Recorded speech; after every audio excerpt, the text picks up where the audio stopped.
food by the time I arrived. The toilet has no shower. It's a toilet. The sink has very hot water, so you could not shower in there. The room is very tiny. It's a toilet, so it has no window, no ventilation. It was very hot and stuffy. Actually, when we stayed there, we would come out in intervals outside there, because you stay there, you start sweating. So he could not sleep because of the condition of the cell.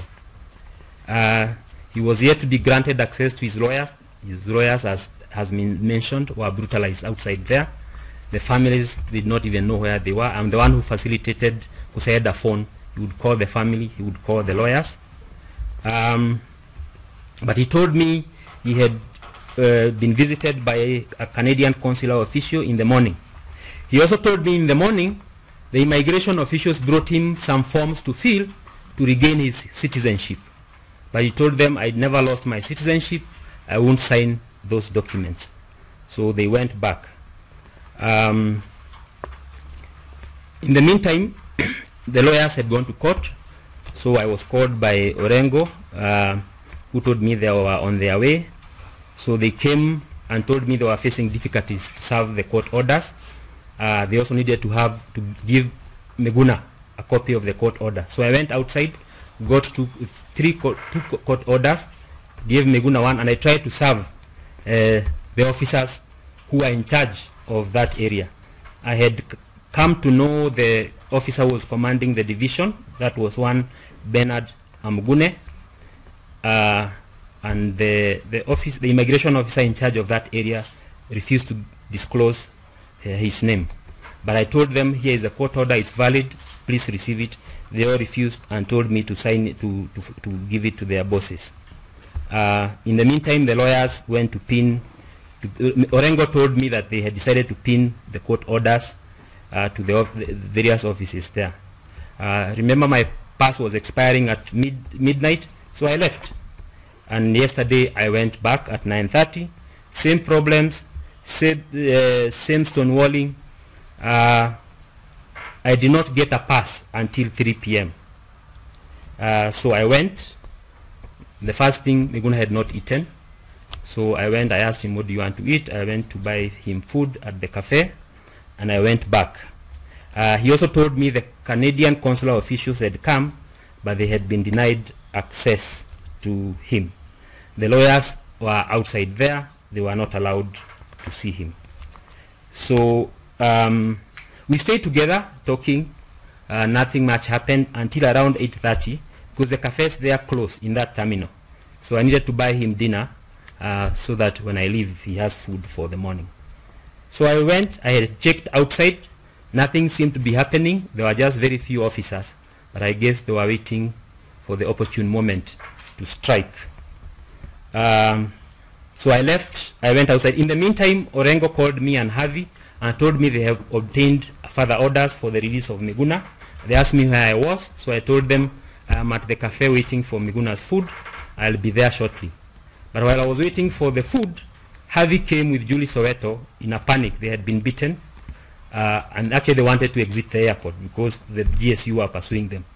So I also panicked, because now it clicked what would be happening to Miguna. So I quickly dashed to the car with the food. I actually left some of the food for the morning, and I went straight to the car. But before I entered the car, Miguna called in distress and told me, they are killing me. Please come quickly and inform everyone. And then the phone was abruptly switched off. I tried to call him again. The phone was off. So we sped off, went back to Terminal 2, and I found not less than 100 GSU officers armed to the teeth. I tried to come out. They pointed, they said no one is allowed access. Remember, they had cleared everyone else apart from security officers, and it was just myself and our driver. So I decided to go back to the car. I told the driver to put on the car. We rolled all the windows up and locked the car, but they kept on milling around our car. I called the chairperson, who advised me not to leave the car, to stay safe until she arrives with other officers. So we waited in the car, and the chair arrived at around what time was it? At around 11:30. 11:13. Yeah, 11:13. And we went to, we walked towards, she parked next to where we had parked, and we went towards the building. So along the way we found 2 Canadian officials. I think the head of the consular services and a lady official who had been designated to deal with the Miguna issue. So we greeted each other. They told us they are waiting, they had been summoned, but they had been told to wait for an immigration official. So we proceeded towards the gate and sought to, I said, I was carrying the food and the juice and the tea. So I told the officers, because I told them I am going to bring food. So I have come back, as I have always done since Monday. So they said, no, you cannot access. So we asked them why. They said their instructions. We asked them, Chair asked them, who is your boss? So there was a lady called Doreen Ntoiti, who was the commanding officer. She told us to wait for the Ministry of Foreign Affairs officials. We said, no, we are not consular officials. We are the Kenya National Commission on Human Rights. She said, still I'll need to call someone. So she called someone who she told us was the OCS, Mr. Abdi, who I think I'm familiar with, because all through he had been coming inside there. So Chair she told us he has said no entry.